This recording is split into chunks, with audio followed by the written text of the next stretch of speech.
इस पर विधानसभा में बात चल रही थी और उसमें जो अध्यक्ष महोदय हैं, उन्होंने जो ब्राह्मणों का जो वहाँ पे नियंत्रण है, उसको बरकरार रखने की वकालत कर रहे हैं। यहाँ पे बहुत बड़ी खबर है, मैं इसको दिखाऊँगा वहाँ पे क्या चल रहा है और इस पर आज हमारे साथ स्पेशल गेस्ट हैं डॉक्टर विलास खरात जी, वो इस पर बड़े डिटेल्स में बातें रखेंगे। क्या चल रहा है विधानसभा में, ये जानना ज़रूरी है क्योंकि हम अपने लोगों को इलेक्ट करते हैं, हम अपने प्रतिनिधि को इलेक्ट करते हैं और वो प्रतिनिधि जाके विधानसभा में या संसद भवन में जाकर जब बैठते हैं, वो क्या बातें कर रहे हैं, ये जानना बहुत ज़रूरी है। क्योंकि ये हम लोगों की बात नहीं है, ये बुद्ध की धरती सिर्फ़ भारत की नहीं है, ये सिर्फ़ बोधगया महाविहार की बात नहीं है, बल्कि विदेशों में जाके जब ये कहना पड़ रहा है कि ये बुद्ध की धरती है, तो ये बहुत बड़ी बात है दोस्तों। ये बहुत बड़ी बात है, लेकिन अंदर जिन हम प्रतिनिधियों को चुन रहे हैं, वहाँ पे क्या बातें चल रही है, वो हम अभी आपको डिटेल्स में दिखाएँगे कि वहाँ पे क्या बातें चल रही हैं। इससे पहले मैं आप लोगों को यहाँ पे लीगल डिस्क्लेमर दिखा देता हूँ, ये लीगल डिस्क्लेमर है। जैसा कि आप जानते हैं, यहाँ पे जो भी बातें होती हैं, जो भी प्रेज़ेंटेशन होती हैं, जो भी डिबेट्स होती हैं, इसका उद्देश्य साइंटिफिक टेम्परामेंट को एनकरेज करना है। जो कोई भी बाहर से वक्ता आते हैं, वो जो भी अपनी बातें रखते हैं, जो डिबेट करने आते हैं, वो लोग जो भी अपनी बातें रखते हैं, वो उनकी अपनी रिस्पॉन्सिबिलिटीज़ होती हैं। तो सबसे पहले मैं आप लोगों को यहाँ पे दिखाऊँगा, वो वक्तव्य दिखाऊँगा कि क्या चल रहा है विधानसभा में। दोस्तों, ये स्ट्रीम छोटी होने वाली है। कुछ लोग सोच रहे होंगे कि आज के दिन कैसे स्ट्रीम हो रही है, तो मैं बता दूँ कि जिस दिन भी हमारी स्ट्रीम नहीं रहती है, उस दिन जब भी होती है, छोटी स्ट्रीम होती है, 1 आवर की होती है, स्पेशल गेस्ट आते हैं। तो ये देखें यहाँ पे क्या चल रही है, यह सुनिए सभा ज़रा ध्यान से। राज्य सरकार से विस्तार करती है कि वह बोध गया मंदिर अधिनियम 1949 के प्रावधानों के तहत मंदिर की देखभाल हेतु पूर्व के गठित 9 सदस्यीय प्रबंध समिति। ये देखिए, ये ललन कुमार हैं और ये माननीय सदस्य हैं, ये अपनी बातें रख रहे हैं बोधगया पर कि किस अधिनियम के तहत क्या प्रावधान है, ज़रा ध्यान से सुनिएगा ये। जिला अधिकारी के अलावे 4 बौद्ध और 4 हिंदू सदस्य को संशोधन करते हुए 9 सदस्यीय प्रबंध समिति में जिला अधिकारी के अलावे 8 बौद्ध सदस्यों को मनोनीत करावे। माननीय मंत्री, तो यहाँ आप सब लोग सुन रहे हैं, देख रहे हैं, हमारे साथ स्पेशल गेस्ट भी आ चुके हैं, मैं उनको भी स्क्रीन पे ले रहा हूँ। जी, 1 मिनट। जी, बहुत-बहुत स्वागत है आपका डॉक्टर विलास जी रेशनल वर्ल्ड पे। अगर आप हमें सुन पा रहे हैं? जी, जी, जी। जी, जी, बहुत-बहुत स्वागत है आपका। ये स्ट्रीम को मैं कुछ क्लिप्स दिखा रहा हूँ पब्लिक में, विधानसभा में क्या बातें चल रही हैं और उसके बाद से मैं आपसे इस पर विस्तृत जानकारी लेना चाहूँगा। तो ये क्लिप मैं फिर से प्ले कर रहा हूँ। यहाँ पे ललन जी ये क्या बता रहे हैं? मंदिर की देखभाल हेतु पूर्व के गठित 9 सदस्यीय प्रबंध समिति में जिला अधिकारी के अलावे 4 बौद्ध और 4 हिंदू सदस्य को संशोधन करते हुए 9 सदस्यीय प्रबंध समिति में जिला अधिकारी के अलावे 8 बौद्ध सदस्यों को मनोनीत करावे। माननीय मंत्री, वस्तुस्थिति यह है कि बोध गया मंदिर अधिनियम 1949 की धारा 3 में निहित प्रावधान के तहत बोध गया मंदिर प्रबंधकारी समिति में देखभाल हेतु 9 सदस्यीय प्रबंध समिति में जिलाधिकारी गया अध्यक्ष के अलावा 4 बौद्ध एवं 4 हिंदू सदस्य मनोनीत होते हैं। प्रबंध समिति में सभी 8 सदस्य बौद्ध समुदाय से मनोनीत करने के संबंध में कोई मामला विभाग में विचाराधीन नहीं। तो ये इन्होंने जवाब दिया है उसका कि कोई विचाराधीन नहीं है, पर आगे फिर से बातें चलती हैं और सुनिए ये क्या कह रहे हैं। यह प्रश्न बिहार के गौरव, बिहार के रेवेन्यू और बिहार के विकास से जुड़ा हुआ है। हम भी बहुत हिम्मत माननीय सदस्य, क्या आपको पता है कि बौद्ध मंदिर में भगवान बुद्ध की मूर्ति के पास भगवान शंकर का मंदिर है? क्या आपको जानकारी है? उस मंदिर के अंदर भगवान बुद्ध जहाँ विराजमान है, ठीक उसके नीचे भगवान शंकर भी विराजमान है। और ये जो प्रोविजन बताया माननीय मंत्री महोदय ने, ये इस सरकार ने नहीं किया। अच्छा, ये 1949 का है और आजादी के पहले भी कांग्रेस ने प्रस्ताव पास किया, महात्मा गांधी जी ने ये बात कही थी और श्री बाबू जो पहले मुख्यमंत्री थे बिहार के, इस विधानसभा के अंदर जो प्रस्ताव आया था उसकी चर्चा की। मेरा आपसे आग्रह होगा इस राज्य के परिप्रेक्ष्य में और इस स्थान के महत्व को देखते हुए कृपया आपका संकल्प वापस लें। क्या वापस?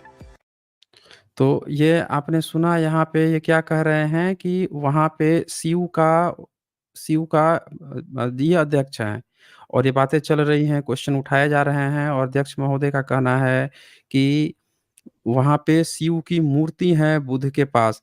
डॉक्टर विलास जी, मैं आपसे जानना चाहता हूँ कि यहाँ पे सभापति जो हैं उनका ये कहना है कि जो बुध हैं बोधगया में उसके उनके पैर के पास ही वहाँ पे एक शिव का मंदिर है, ऐसा कह रहे हैं और कह रहे हैं कि इसीलिए आप जो कह रहे हैं उसको वापस लिया जाए। मैं आपसे जानना चाहता हूँ क्या इतिहास है और जब हम लोग जहाँ तक जानकारी है हमें बुध जब वहाँ पे अपनी विपश्यना या जो भी अपनी बातें कर रहे थे एनलाइटमेंट तब तक तो हमने किसी शिव की चर्चा नहीं सुनी है। ये शिव का मंदिर कब से आया है? क्या है इसका इतिहास? जी। मेरा आवाज आ रहा है आपके तक? हाँ, आवाज़ क्लियर है। जी। हाँ। हाँ, ब्राह्मणवाद जो है वह बुद्धिज्म को निगलने के लिए कभी विष्णु का सहारा लेते हैं और कभी शिव का सहारा लेते हैं। ये बड़ी आश्चर्य की बात है कि बुद्ध को विष्णु के अवतार के नाम पर वो निगल नहीं सके, तो ब्राह्मणवादों की दूसरी टीम थी शैववाद, तो शैववाद को आगे किया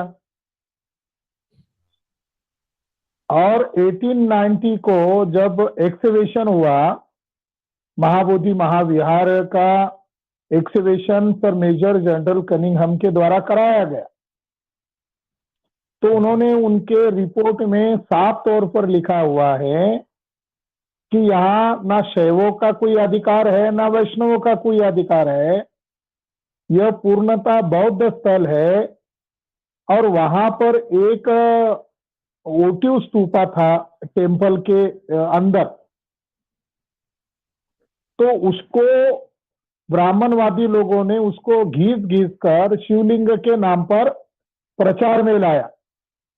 मगर उस रिपोर्ट से ये बात तो सामने आ गई कि जो स्तूपा कल्ट था बुद्धिज्म में, जो सिंबोलिज्म है स्तूपा में सारे सांकेतिक अर्थ, सारी संकल्पनाएं इंक्लूडेड है, तो स्तूपा को हाईजैक करने के लिए शैववाद का निर्माण किया गया और आर्कियोलॉजिकल रिपोर्ट के आधार पर वहां पर ब्राह्मणों का कोई भी नहीं है, कोई वजूद ही नहीं था। उस रिपोर्ट से ये बात सिद्ध हो गई है। मगर वहां का जो राज्यपाल है, बिहार स्टेट का जो राज्यपाल है, मूलतः वो गोवा का व्यक्ति है, आरएसएस का वर्कर है। अब वो आरएसएस के वर्कर को ये अकल ठिकानी होनी चाहिए कि वो अब आरएसएस का व्यक्ति के तौर पर वहां कार्य कर रहा है या गवर्नर वहां के राज्यपाल के तौर पर कार्य कर रहा है। तो सभापति, बिहार का सभापति और बिहार का राज्यपाल भी आरएसएस के लाइन पर काम कर रहा है, यानी मोहन भागवत और तथाकथित आतंकवादी ब्राह्मणों के लाइन पर काम करते हुए नजर आ रहे हैं और नीतीश कुमार को तो वहां कोई वजूद है ही नहीं, ये इस घटना से पता चलता है। जी, जी। तो ये जो पैरों के पास जो शिवलिंग की बात आ रही है और ये बताया जा रहा है कि वहाँ पे अभी भी जैसा कि मैं जानता हूँ जो पिक्चर्स आती हैं सोशल मीडिया में जो तस्वीरें आती हैं, जाके लोग फ़ोटो खींच के जो बताते हैं, वो बताते हैं कि वहाँ पे ब्राह्मण बैठे रहता है और बोलता है कि ये शिवलिंग है। हालाँकि वहाँ पे कुछ दिखता नहीं है। तो वो क्या चक्कर है मतलब इसका? ब्राह्मण वहाँ पे क्यों है? और ये कह रहे वो हैं कि वहाँ पे है इसीलिए नहीं होना चाहिए, इसको वापस करो। जी। बराबर है। वहां जो समिति बनाई गई है 1949 को महाबोधि टेम्पल एक्ट का निर्माण किया गया, बहुत आनंद फानन में किया गया, जबकि संविधान 1950 को लागू हुआ और ये एक्ट जो है 1949 को बनाया गया। तो 1949 को ऐसा क्या हुआ था, नेहरू उस समय कांग्रेस के बड़े नेता थे और ब्रिटिश चले जाने के बाद नेहरू के हाथ में सारी पावर अब अंग्रेजों ने एक समझौते के तहत सौंप दी गई थी। तो 1949 को ही उन्होंने ये क्यों किया? तो 1949 को महाबोधि महाविहार उन्होंने अपने कब्जे में लेने के लिए वो एक कानून बनाया है जिसे महाबोधि महाविहार अधिनियम 1949 कहते हैं। मगर ये कानून बनाने की भी एक विचित्र कथा है। ब्रिटिश भारत में 1895 को कोर्ट केस चला था अनागरिक धर्मपाल के ऊपर अटैक करने के संबंध में केस चला था ब्रिटिश कोर्ट में। और ब्रिटिश कोर्ट में जो केस चला था ये बहुत ही हिस्टोरिकल रिकॉर्ड है, जिस पर ना ब्राह्मण इतिहासकार बोल रहे हैं ना ही इसके बारे में मीडिया कुछ दिखा रहा है।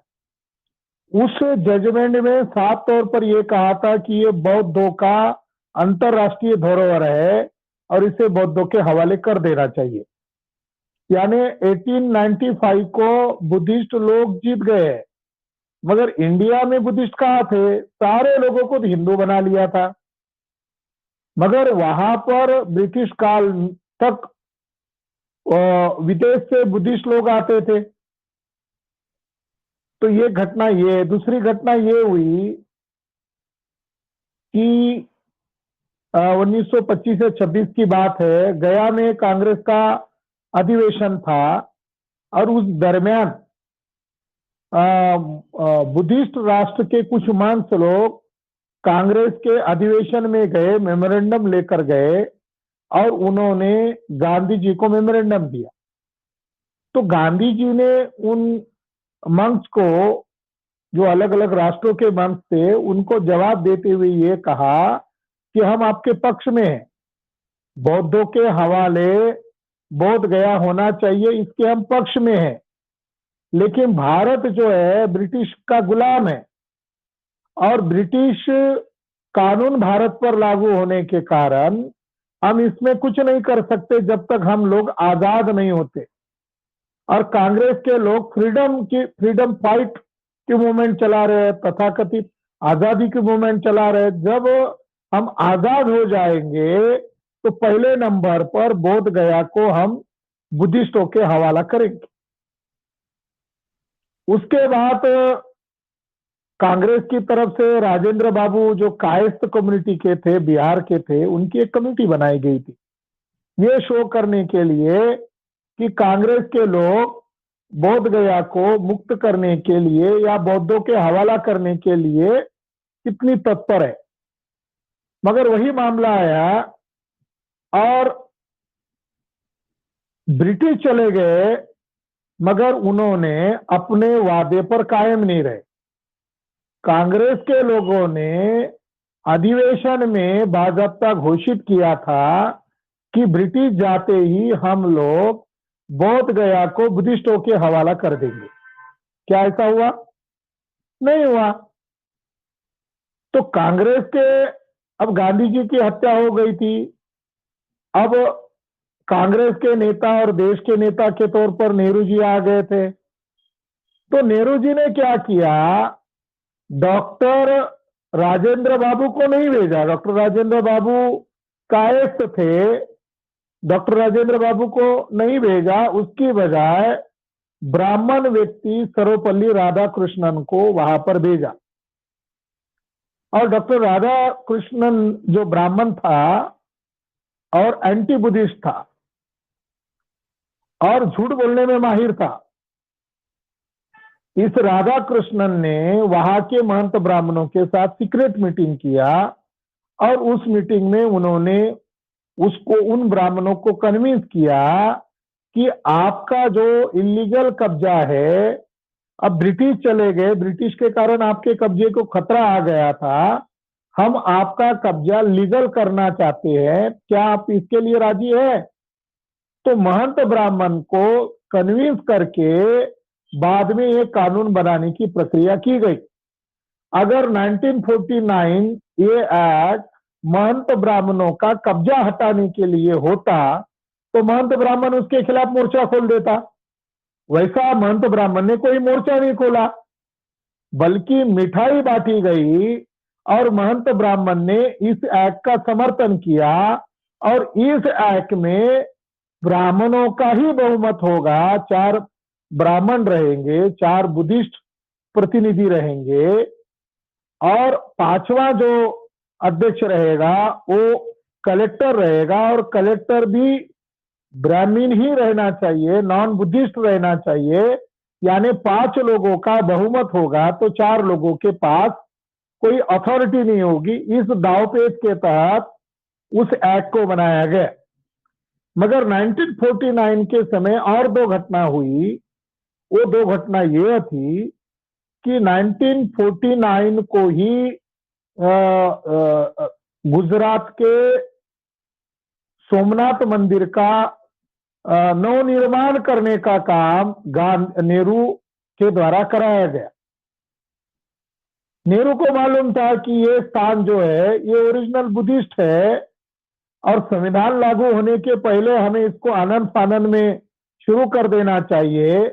जैसे आज आरएसएस बीजेपी के लोग हिंदू राष्ट्र की बातें कर रहे हैं, वो हिंदू राष्ट्र नहीं, ब्राह्मणों का वर्चस्व थोपने की बातें है।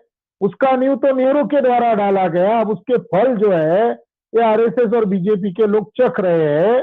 कांग्रेस और बीजेपी में कोई अंतर नहीं था। वहां पर उन्होंने सेकंड अभियान चालू किया। और तीसरा अभियान 22-23 दिसंबर 22-23 दिसंबर इसीलिए कि रात के 12 बजे तारीख चेंज होती है, तो 12 और 1 बजे के दरमियान 23 तारीख को नेहरू के कहने पर फैजपुर जिले का कलेक्टर ने मस्जिद के अंदर, बाबरी मस्जिद के अंदर राम की मूर्ति रखवाई। तो ये तीनों घटनाओं को अगर देखते हैं, ये बहुत महत्वपूर्ण बातें हैं कि केवल बोध गया पर कब्जा नहीं करवाया गया, बल्कि गुजरात के सोमनाथ मंदिर पर जो बौद्ध विहार है उसके ऊपर कब्जा करवाया। उसी साल बाबरी मस्जिद का विवाद खड़ा किया, मंदिर में मूर्ति बिठाकर। जो साकेत नामक जगह है जिसको अयोध्या कहते हैं, साकेत है, वो भी एक बौद्ध स्थल है और सम्राट अशोक के द्वारा निर्मित स्थल है। और तीसरा, सम्राट अशोक के द्वारा जिसको संबोधि कहा गया है, वहां एक अभिलेख भी मिला था और वहां का सिंह स्तंभ आज भी, शेर स्तंभ आज भी मौजूद है। तो तीनों घटना 1949 को की गई। और जो एक्ट है वो एक्ट पूर्ण रूप से गैर संवैधानिक है, क्योंकि उसके अंदर ब्राह्मणों का खुले तौर पर वर्चस्व है। वही बात सभापति बोल रहा है। जी जी, जी, जी। बहुत शुक्रिया, आपने बहुत डिटेल्स में इसकी जानकारी दी। एक बात ये समझ में नहीं आ रही है कि पूरे भारत में जितने भी ब्राह्मणों के मंदिर हैं, उस पर ब्राह्मण का पूरी तरह से कब्ज़ा है। हालाँकि अगर हम डिटेल्स में देखें तो वो भी उनका नहीं है, वो भी बुद्धिज़्म का है। तो ये महाबोधि टेम्पल है, इसमें ब्राह्मण कर क्या रहा है? वहाँ पे महा बौद्धों जी, जी। जी जी, बोलिए बोलिए। हाँ, वहाँ पे ब्राह्मणों को मतलब और बौद्ध लोग क्या कर रहे हैं? अभी तक बौद्ध लोगों ने कैसे अलाउ कर रखा है? अभी जब राम मंदिर की बारी थी, तो ये तो घुस के तोड़ दिए इन्होंने, क्लेम करा के। हालाँकि वो किसका है, किसका नहीं, वो अलग मैटर है, लेकिन इन्होंने तो घुस के तोड़ दिया। लेकिन वो जो पूरी दुनिया का सबसे बड़ा केंद्र है, जो यहाँ के बाहर जाके इनको कहना पड़ रहा है कि हम बुद्ध की धरती से आए हैं, उनके सबसे पवित्र स्थान पे ब्राह्मण क्या कर रहा है? जिनकी किताब में लिखा है कि बुद्ध का चेहरा नहीं देखना, उनका हमें ये नहीं करना। जी, जी। ब्राह्मणों को बुद्धिज्म से सबसे ज्यादा खतरा है। ब्राह्मणों को सबसे ज्यादा अगर डर है तो बुद्धा से है। ये बात एकदम सच है कि ब्राह्मणों ने उनके धर्म ग्रंथ में बुद्ध का चेहरा तक देखने के लिए पाबंदी किया है। ब्रह्मांड पुराण में उसका, ब्रह्म पुराण में उसका जिक्र है कि बुद्ध का चेहरा तक देखना नहीं चाहिए। लेकिन महाभारत में मगध का अपवित्र के नाम से जिक्र है कि उधर ब्राह्मणों को जाना ही नहीं चाहिए। तो ब्राह्मणों के धर्म ग्रंथ में रामायण है, महाभारत है, पुराण है, इसमें मगध को सबसे ज्यादा गालियां दी है। और मगध जो है वो एशियंट भारत का हर्ट था, केंद्र था। और वो केवल भारत का ही केंद्र नहीं था, बल्कि विश्व का केंद्र था। तो ब्राह्मणिज्म ने इस स्थान की सबसे ज्यादा घृणा की है। मगर ब्राह्मण लोग बुद्धिज्म की घृणा कर चुके हैं, मगर बुद्धिज्म के केंद्र पर कब्जा क्यों कर रहे हैं? अगर बाबा साहब अंबेडकर 1956 को धर्मांतर कर चुके थे, बुद्धिस्ट अपने अनुयायी के साथ महाराष्ट्र में बुद्धिज्म को अपना चुके थे, बिहार और उत्तर प्रदेश में वह 16 दिसंबर के बाद धर्मांतर करने वाले थे। अगर महाराष्ट्र के नागपुर की तरह बिहार में भी धर्मांतर का बड़ा विशाल कार्यक्रम हो जाता, सारनाथ या कुशीनगर साइड में भी बड़ा विशाल कार्यक्रम हो जाता, तो उत्तर भारत में ब्राह्मणों को भागना पड़ता। मगर बाबा साहब अंबेडकर की बेसमय मौत हुई, बल्कि उनकी हत्या की गई और उस आंदोलन को ब्राह्मणों ने रफा दफा कर दिया। तो वहां ब्राह्मण क्या कर रहा है? ब्राह्मण समिति के अंदर घुसा हुआ है, और समिति के अंदर घुसने के बाद अभी ये जानकारी सामने आई है कि विदेश से अरबों खरबों रुपया मिलता है, भारत से भी, देश भर से वहां लोग जाते हैं, बुद्ध को नमन करते, डोनेशन देते हैं, विदेश से भी करोड़ों करोड़ों रुपया आता है, क्योंकि वो इंटरनेशनल प्लेस है और दुनिया के तमाम राष्ट्रों के लोग वहां आते हैं, और कई तमाम राष्ट्रों के मॉनिस्ट्रीज भी वहां पर है।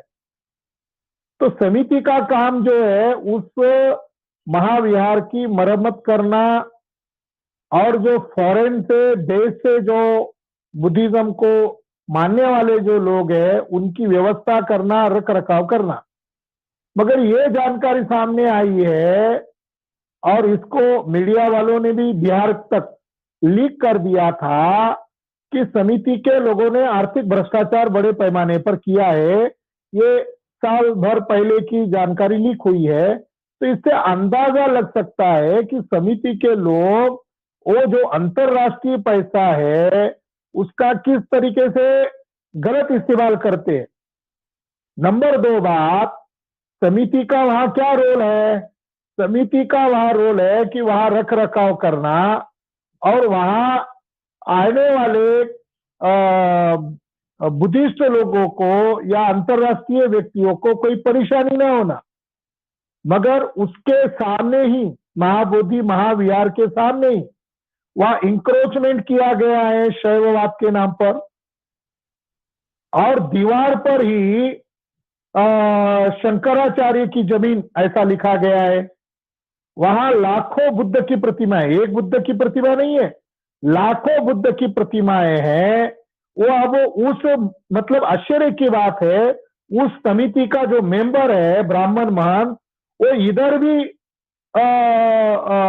रहता है, और सामने की जो जमीन है उसका वो ओनर बना हुआ है। और विहार के लेफ्ट साइड में वहां जगन्नाथ टेम्पल खड़ा किया गया। जब मैं 2007 में वहां गया था तो वो एकदम दुर्लक्ष्य करने वाली जगह थी, वहां कोई आता तक नहीं था।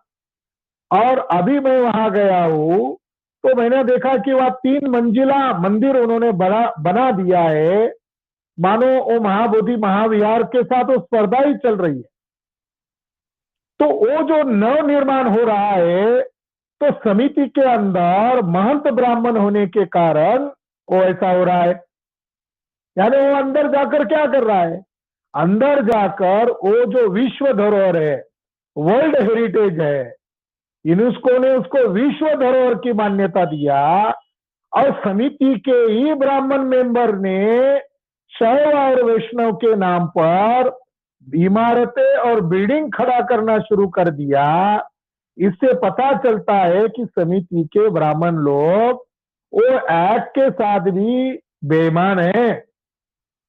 वो एक्ट में जो बातें उसकी प्रोटेक्शन की, उसको डेवलप करने की, या आने वाले फॉरेनर्स लोगों की या भारत के लोगों की सुरक्षा करना, उसकी सुव्यवस्था करना, उसके खिलाफ भी वो काम कर रहे हैं।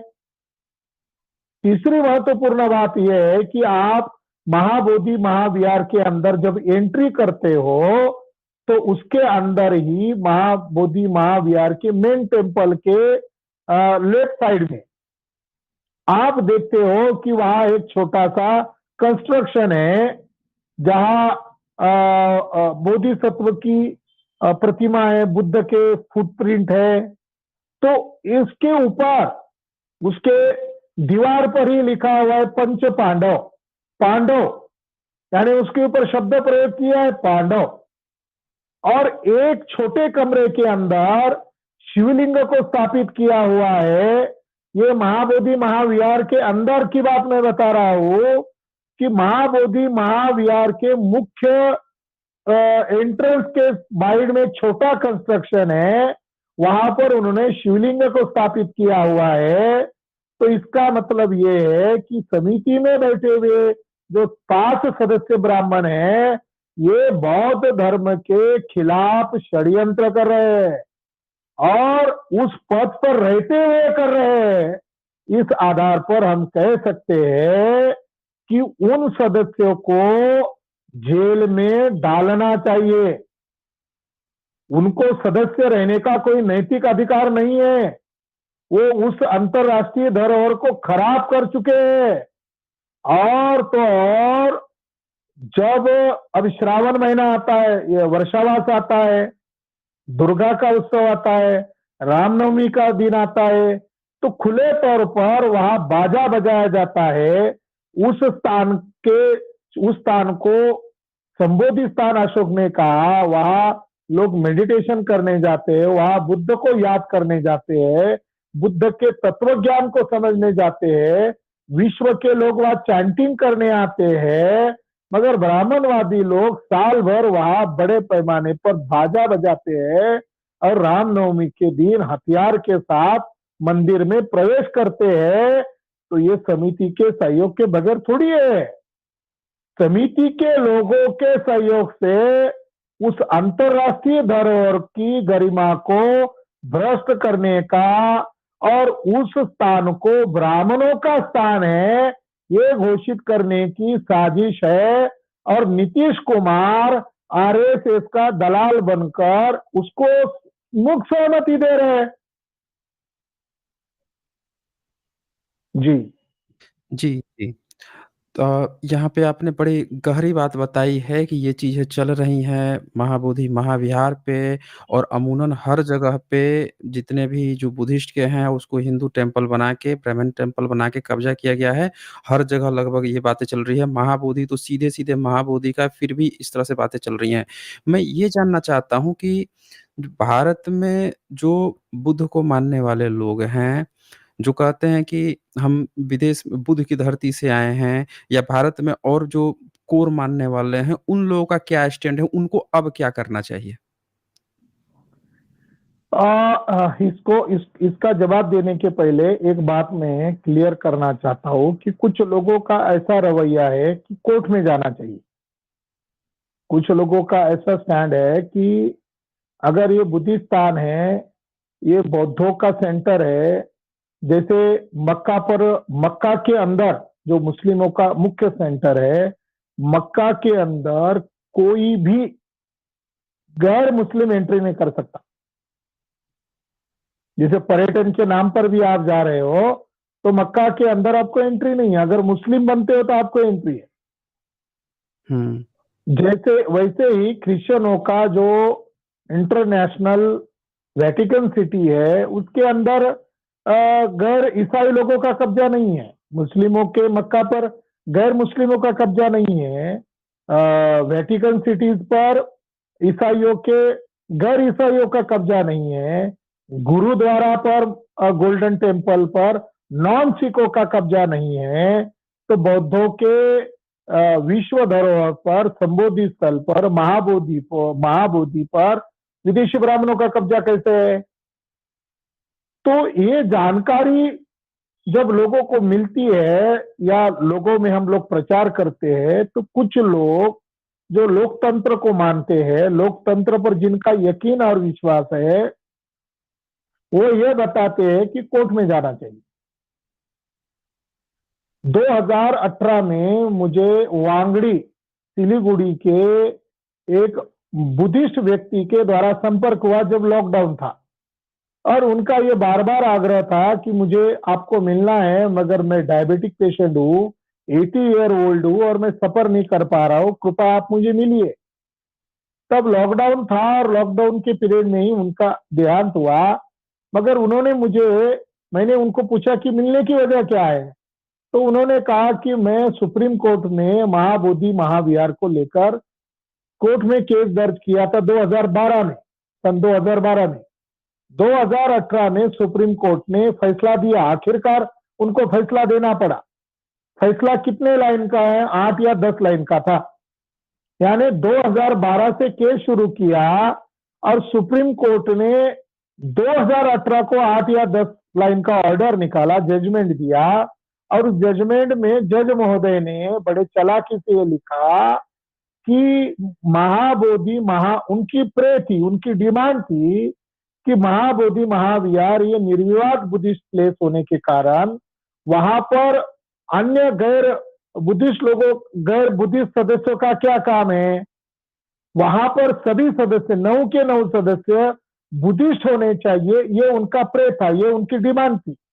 तो सुप्रीम कोर्ट ने जजमेंट देते हुए चालाकी से इन शब्दों का प्रयोग किया कि वह अधिनियम बिहार लेजिस्लेचर के द्वारा बनाया गया है और न्यायपालिका की मर्यादा है, वो लेजिस्लेचर के द्वारा, प्रतिनिधियों के द्वारा बनाए गए कानून की समीक्षा नहीं कर सकते। आप फिर से एप्लीकेशन कीजिए और उस कानून में क्या कमियां और खामियां हैं ये बताइए।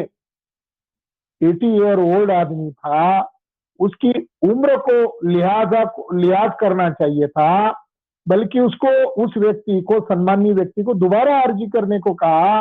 उस जजमेंट से न्याय नहीं हो पाया, इस वजह से वो व्यक्ति परेशान थे। तो मैंने उनको बताया कि सुप्रीम कोर्ट में जाने के पहले आप हमसे राय मशवरा लेना चाहिए था। सुप्रीम कोर्ट न्याय कानून पर चलता है, मगर 1895 को अनागरिक धर्मपाल का मामला कोर्ट का ही मामला था, और उस मामले को उस समय के कोर्ट ने, ब्रिटिश कोर्ट ने मान्य किया था वो बुद्धिस्ट साइट है, वो बुद्धिस्ट होली प्लेस है, और उसके ऊपर ब्राह्मणों का नियंत्रण नहीं होना चाहिए। तो हमें कोर्ट में जाने की जरूरत नहीं है, हमें 2 चीज करने की जरूरत है। या तो बिहार असेंबली में हमारे प्रतिनिधियों को चुनकर भेजना होगा, हमारी सत्ता को वहां कायम करना होगा, और उस कानून को बदलना होगा, या दूसरा प्रावधान, हमें वहां लाखों की संख्या में जाकर 2 लाख, 4 लाख, 5 लाख हर साल उस संख्या को बढ़ाकर 2-3 साल तक हमें लगातार प्रयास करना चाहिए और उस बिहार को कब्जे में कर लेना चाहिए। मैं इस आधार पर कह रहा हूं कि कोर्ट का फैसला ऑलरेडी हो चुका है, तो इस आधार पर वो स्थान ब्राह्मणों के पोजीशन में होने का कोई अधिकार नहीं। जी जी। कुल मिला के अगर देखा जाए तो आपने 2 रास्ते बताए हैं, एक तो असेंबली में सही कैंडिडेट का चुनाव, और दूसरा कि या तो पब्लिक आंदोलन करे ताकि सही निर्णय आ सके। यहाँ पे एक बात और बड़ी महत्वपूर्ण है कि जो फ़िलहाल में जो वहाँ पे कैंडिडेट हैं, उनमें से जो अध्यक्ष हैं, वो ये बोल रहे हैं कि यहाँ पे सीयू हैं, आपको इस चीज़ का इसको वापस लो। तो एक इतिहास इसका भी सबके सामने आना चाहिए कि जब वो वहाँ पे बुध का ही सब चीज़ था, तो ये सीयू वाली बात अचानक से कब आई है? कब से वहाँ पे ब्राह्मणिज़्म का कब्ज़ा है? और कब से बुद्ध विहार जो है बुद्धिज़्म से ब्राह्मणिज़्म की तरफ वहाँ पे शिफ्ट हुआ है? इसके बारे में भी आप जानकारी दीजिए। जी। एक्चुअली मामला ये हुआ, जो आक्रांता मुस्लिम शासक भारत में आए, उनको ब्राह्मणों ने भारत में बुलाया, चाहे मोहम्मद घोरी हो या तुगलक हो, इन लोगों को ब्राह्मण्स लोगों ने भारत में बुलाया। और उस समय गढ़वाल डायनेस्टी के लोग, पाल डायनेस्टी के लोग, जो बंगाल के बुद्धिस्ट डायनेस्टी है, गढ़वाल डायनेस्टी जो उत्तर भारत की महत्वपूर्ण डायनेस्टी, जिसके अंदर गोविंद चंद्र, कुमार देवी, राजा जयचंद्र, ये बड़े राजा हुए हैं। और मगध के बुद्धिस्ट लोग लगातार संघर्ष कर रहे हैं। तो 13वीं 14वीं शताब्दी के बाद बुद्धिज्म का हिंसा के द्वारा बड़े पैमाने पर पतन का अभियान शुरू हुआ। तारानाथ भी अपने लेखन में इस बात को पुष्टि देते। तारानाथ तो ये तक बताते हैं कि शशांक नामक ब्राह्मण शासक ने महाबोधि महाविहार का बहुत क्षति पहुंचाई और महाबोधि महाविहार में जाकर उसने महाबोधि वृक्ष को जलाकर राख कर दिया। यानी कितनी बड़ी घृणा अभियान, कितना बड़ा हिंसा अभियान महाबोधि महाविहार के खिलाफ शुरू हुआ होगा। कब एंट्री हुई महंत ब्राह्मण की? तो एक सिस्टर निवेदिता के फाइल में, करस्पॉन्डेंट फाइल में मुझे एक खत लिखने को मिला। खत लिखा है उस समय के वायसराय के द्वारा, और उस खत में इस बात की पुष्टि दी है कि 1700 के बाद, सन 1700 के बाद वहां पर जो महंत ब्राह्मण था, वो उसने वहां का जो एक मुगल सरदार था उसके साथ दोस्ती बढ़ाई। और उसका शुरुआत का मकसद ये था कि महाबोधि महाविहार के पास कोई टेकारी गांव है या आसपास के गांव है, वहां उस समय खेती पर ही रेवेन्यू होता था, तो उसको 2-4 गांव उस मुगल सरदार से चाहिए थे। तो उसने उसको खुश करते हुए, लालच देकर या कुछ उसकी मर्जी संपादन करते हुए उस जगह को ऑक्युपाई किया। तो ब्रिटिश रिकॉर्ड में और महाबोधि महाविहार का जो केस प्रोसीडिंग है, उस केस प्रोसीडिंग से पता चलता है कि ब्राह्मणों का वहां, ब्राह्मणों के द्वारा हिंसक अभियान चला गया, मगर ब्राह्मणों ने उसको पोजीशन में नहीं लिया था। वो जगह दुर्लक्षित थी, वो जगह उपेक्षित थी। तो वहां का जो गिर नामक जो ब्राह्मण है, उसने एक मुगल सरदार को खुश करके कुछ गांव रेवेन्यू के तौर पर अपने पोजीशन में लिए और धीरे धीरे करके वो महाबोधि महाविहार के परिसर को कब्जे में किया। तो इससे पता चलता है कि ब्राह्मण महंत का वहां पर कोई लीगल कब्जा नहीं था। ब्रिटिश काल में एक बर्मा के राजा ने महाबोधि महाविहार को लाखों रुपए का चंदा दिया था उसके रिनोवेशन करने के लिए, और रिनोवेशन मैं करूंगा ऐसा कहकर महंत ने उसको अपने पोजीशन में लिया और रिनोवेशन किया ही नहीं। तो बर्मा राजा ने ब्रिटिश गवर्नमेंट को, कलकत्ता गवर्नमेंट को कहा कि वो पैसा भी उसने छीन लिया हमारा और उसने कुछ करने में नहीं दिया। तो उसकी जांच किया गया था और जांच में यह पाया गया था कि उसका उस पर कोई अधिकार नहीं है। तो कुल मिलाकर बात यह है कि वहां पर ब्राह्मणों का कब्जा क्यों है, ये सवाल उस केस प्रोसीडिंग में खड़ी हुई। और उस केस के रिकॉर्ड से ये बात सामने आई कि जिस तरह से जगन्नाथ टेम्पल जो उड़ीसा राज्य में है, वो जगन्नाथ टेम्पल बुद्धा के अस्थियों के ऊपर बना हुआ था, वो विहार था, दांत के अस्थियों के ऊपर उसको बनाया गया था। और ब्राह्मणों ने कैसे धीरे धीरे उसको ऑक्युपाई किया, उसके ऊपर कब्जा किया और उसको ब्राह्मणवाद का केंद्र बनाया। उसी तरह ब्राह्मण लोग महाबोधि महाविहार को ब्राह्मणों का सेंटर बनाना चाहते। ये फैसला जस्टिस मैकफरसन महोदय ने अपने जजमेंट में दिया। मगर उन्होंने एक महत्वपूर्ण बात कही कि ब्राह्मण लोग बुद्ध का चेहरा देखना पसंद नहीं करते थे, बुद्ध को गालियां देते थे, बुद्धिज्म की घृणा अभियान चलाते थे। उन लोगों ने इस महाबोधि महाविहार के ऊपर बुरी नजर क्यों डाली, उसके ऊपर कब्जा क्यों किया?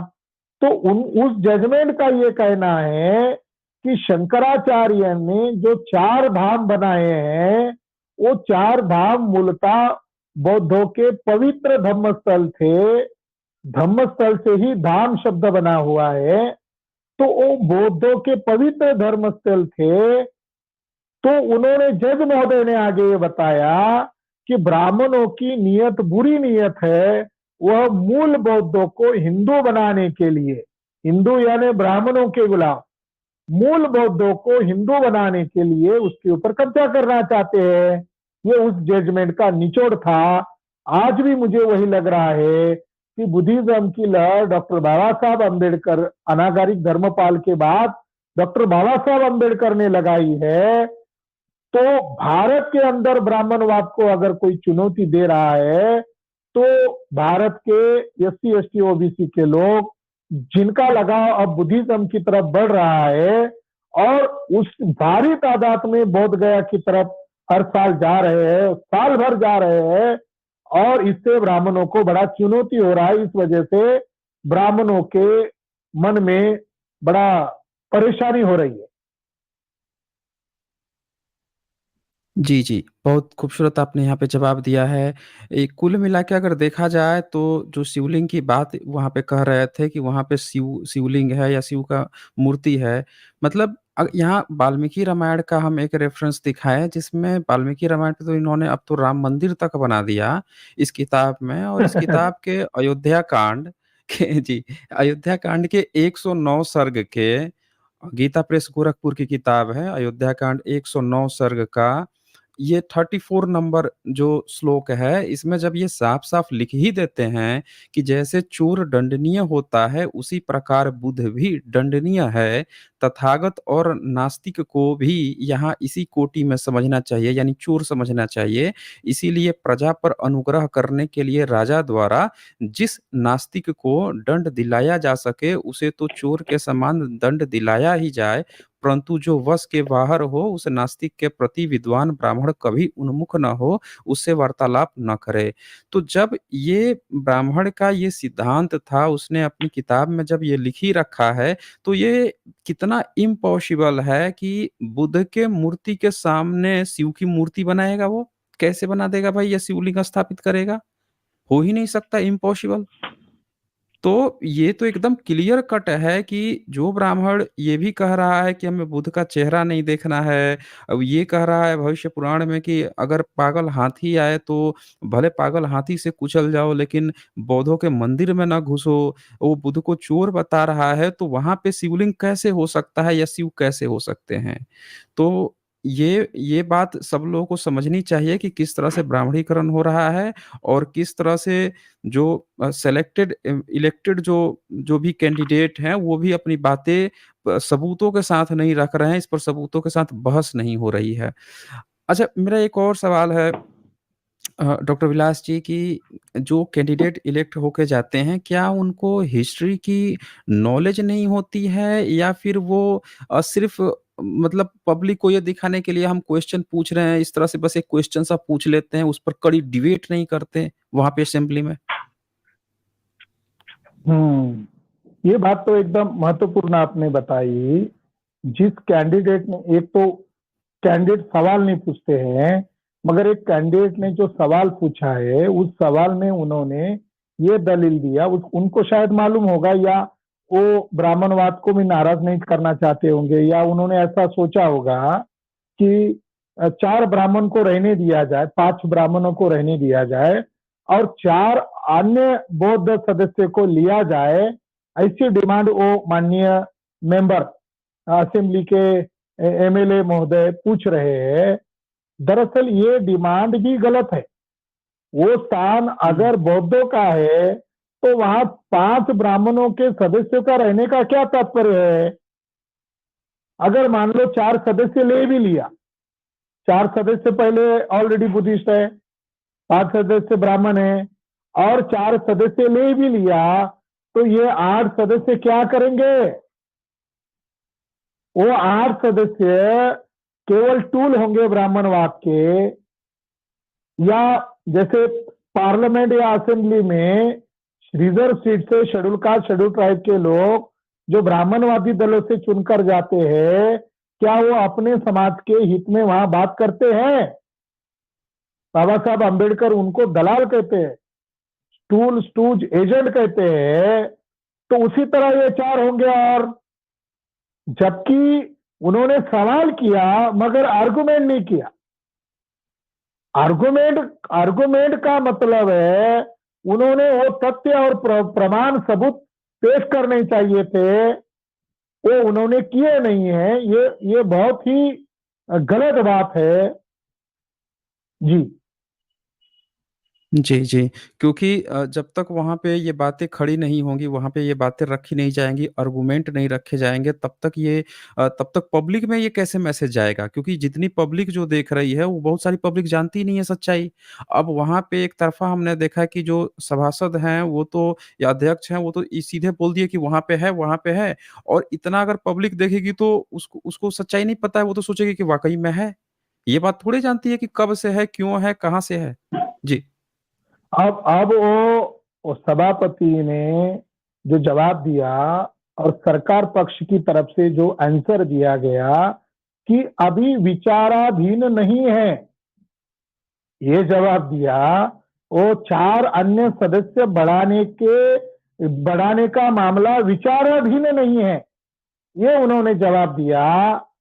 तो मैं इस पर ये जवाब देना चाहता हूं, वो विचाराधीन तब रहेगा जब आप लोगों को, ब्राह्मणवादी दलों के लोगों को परास्त करने का अभियान बिहार में शुरू कर दिया जाएगा, तब विचाराधीन रहेगा। चलो उन्होंने असेंबली के अंदर जो मामला खड़ा किया विचाराधीन नहीं है, तो मैं इस सेशन के अंत में हम क्या स्टैंड लेने वाले हैं ये मैं बताने वाला हूं। मगर मैं एक बात अभी बता रहा हूं कि उस जगह से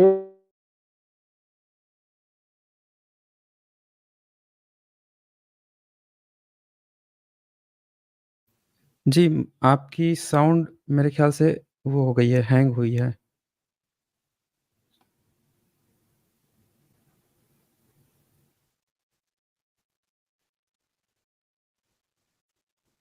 आपकी साउंड हैंग हो गई है और अगर आप मुझे सुन पा रहे हैं, डॉक्टर विलास जी, आपकी साउंड नहीं आ रही है, नो साउंड।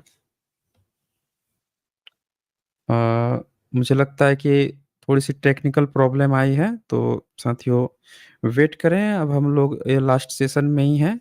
इसके बाद से फाइनली कंक्लूड करेंगे, क्या स्टैंड होना चाहिए एंड डॉक अच्छा वो मुझे लगता है कि टेक्निकल प्रॉब्लम है, डिस्कनेक्ट हुए हैं। जल्द ही जुड़ेंगे दोस्तों और ये चीज़ ध्यान से देखिए, ज़रा सोचिए क्या चल रहा है। आप ज़रा सोचिए, मतलब मुस्लिम ने जो मस्जिद बनाया वो मुस्लिम का है, ब्राह्मणिज़्म ने कुछ किया नहीं, बैठे-बैठाए तो ले ही लिया है और बुद्ध का एनलाइटमेंट वाला जो जगह है, जिसको वैन-सॉन्ग जिसके बारे में ज़िक्र करते फाहियान, इत-सिंह, न जाने कितने सारे ट्रैवलर्स आए गए, पूरे दुनिया में जो सबसे ज़्यादा प्रचलित है, जिस जगह पे जिन्होंने लाइट ऑफ एशिया लिखा, एशिया में तो बहुत सारे लोग हुए ना, मोहम्मद भी हुए हैं, जीसस भी हुए हैं, मूसस को भी है हुए कि नहीं हुए उनके बारे में भी कहा जाता।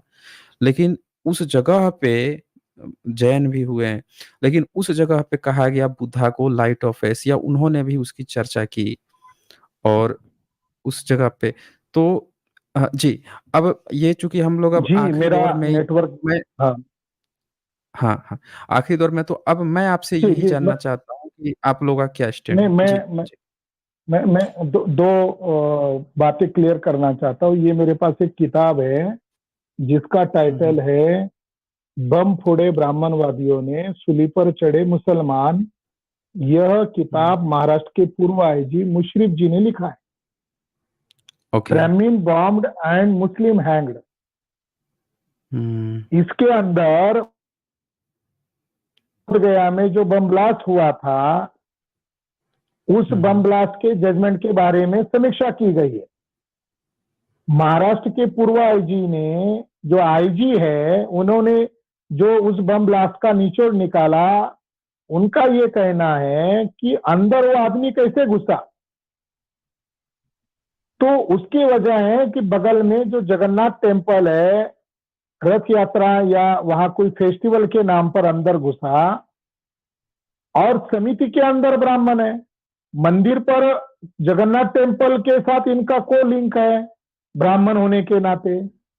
तो वहां जो बम ब्लास्ट हुआ, रात से लेकर सवेरे 5 बजे तक वो उनका टेलीफोन दिल्ली के लोगों से खास चलता रहा। वहां से डायरी बरामद हुई, वहां एक बैग भी बरामद हुई, नंबर आइडेंटिफाई हुए, जांच एजेंसियों को ये सारे रिकॉर्ड मिल गए, मगर किन लोगों के साथ वो डायलॉग हो रहा था ये बातें डिस्क्लोज नहीं की गई और अधूरी जांच के आधार पर वो फैसला दिया गया।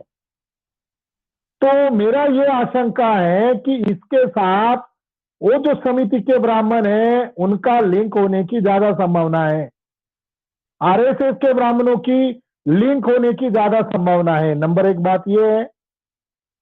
दूसरी बात ये है कि सन 1811 में फ्रांसिस बुकानन मगध का दौरा किया था और उन्होंने खास करके महाबोधि महाविहार का दौरा किया था और उन्होंने दावे के आधार पर यह कहा था कि महाबोधि महाविहार के ही सामग्री को उठाकर गया में विष्णु टेम्पल बनाया हुआ है।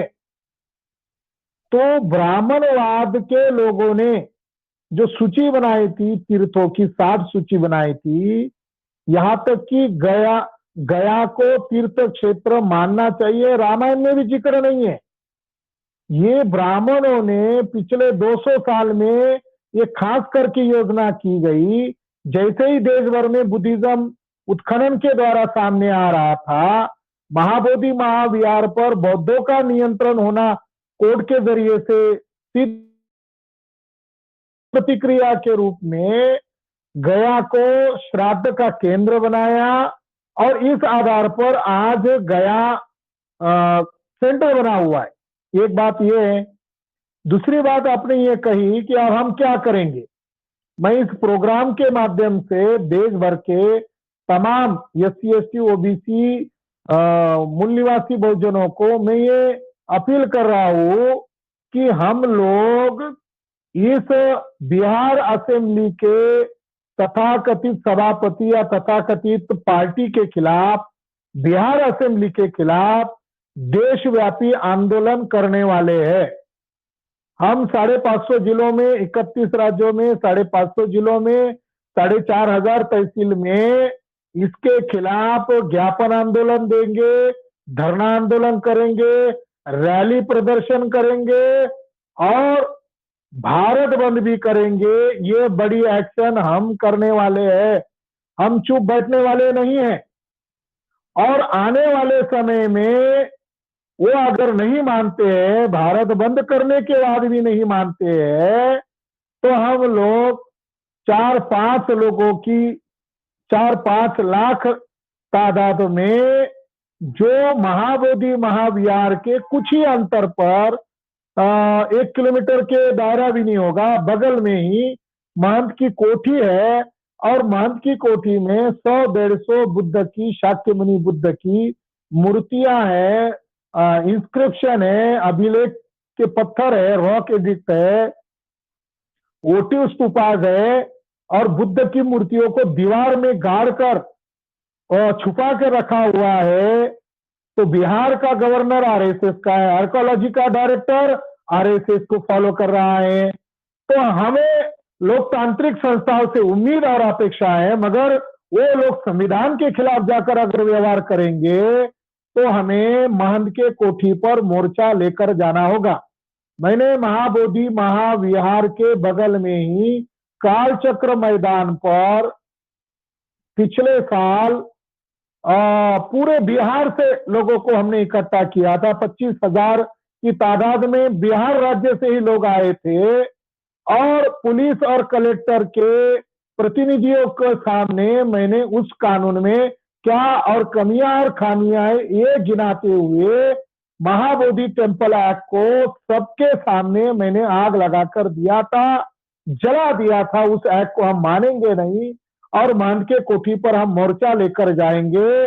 तो हम इस मौके पर यही घोषणा करना चाहते हैं कि हम बिहार में ही नहीं देशव्यापी आंदोलन चलाएंगे और मैं खुद बिहार में महाबोधि महाविहार बचाओ की परिवर्तन यात्रा हम चलाने वाले हैं।